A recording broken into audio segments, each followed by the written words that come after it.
But you were the only policeman actually down there in the middle of the hospital. Yeah. Now, one of the things that I kept all the other policemen out of it because Yeah, I didn't right. want to spark Yeah. a confrontation. when the subject of arms comes up, this reminds me of another thing that I wanted to ask. I know that on the matter of gun control and the sale of arms across the counter and so forth, that I believe you were one who argued that there should be more control of guns.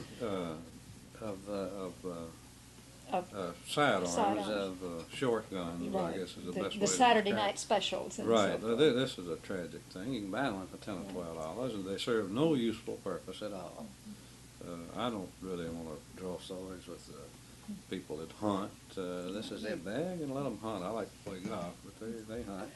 And I can see how some people, reputable people, want to target practice, and they have meets all over the country with sidearms. And but I think there could be a lot better control, especially in the setting in the night special area. Well, now, during this whole strike period, was the sale of guns? Well, when the curfew this was on, yes. This was, the curfew automatically restricted the sale of alcohol, guns, But did gasolines, it and in cans. West Stark and West No, Memphis, it had for no instance? effect So on if you West really Memphis. wanted to buy a handgun, you could just You can, meander across the bridge. So what is it? What is the estimate? 200 million, 300, 400 million guns already in existence in this country. So when you're Well, talking I about guess, banishing guns, it's the reason I'm asking this, or the reason we're getting at this, is that we're wondering if there are any figures that would establish or indicate a change in the volume of the sale of sidearms during the period of this crisis. We've had there some was a change. upward There was an upward trend in both the black and white communities. both the black and white community, but they were mostly long guns, which I'm assuming were defensive for defensive purposes. You don't buy a short Oh, gun really? for offense normally. So In people- other you words, don't buy a city short- people don't. In other words, if I wanted to protect my home, I'd go get a shotgun. I rather don't than want a pistol. I want something I can Yeah. hit something with to Yeah. begin with. But if I want to sneak around and put it in my pocket, Yeah. then I might Oh, go I the, see, yeah. the pistol route. But I felt like that the trend, and we watched it, was mostly for defensive purposes because they were buying shotguns.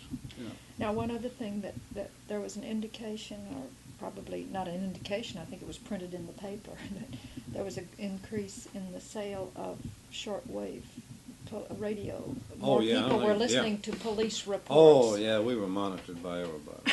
Because they wanted to know where it was going and what and was whether to going go get on. their shotgun. They'd also Oh, yeah, there was a tremendous increase in fact, you couldn't hardly find one, really. I stopped. I had one of our little portable radios, and I had an earplug that I used, and I had to go get one made at a radio shop. So I had first-hand knowledge of the increase in any radio that would monitor the police. A lot of people bought all sorts of sophisticated radio equipment that $300 and $400 and $500 equipment. But I think you could get one for about $29 at that time. Well, was this, and my final question on this is, was this then a matter of concern to the police, the awareness that there were more guns loose in the city? Or No, when I don't. say loose, I mean that simply is there a greater are there any figures that show that there is more likely to be violence the more guns there are around? Well, I think just as I think you could say yes, but there was already sufficient guns around, Yeah. so I don't think that was a factor. Right. But I think Right. that really, the statistics show that somewhere in the 90% of the murders are committed between people who know one another.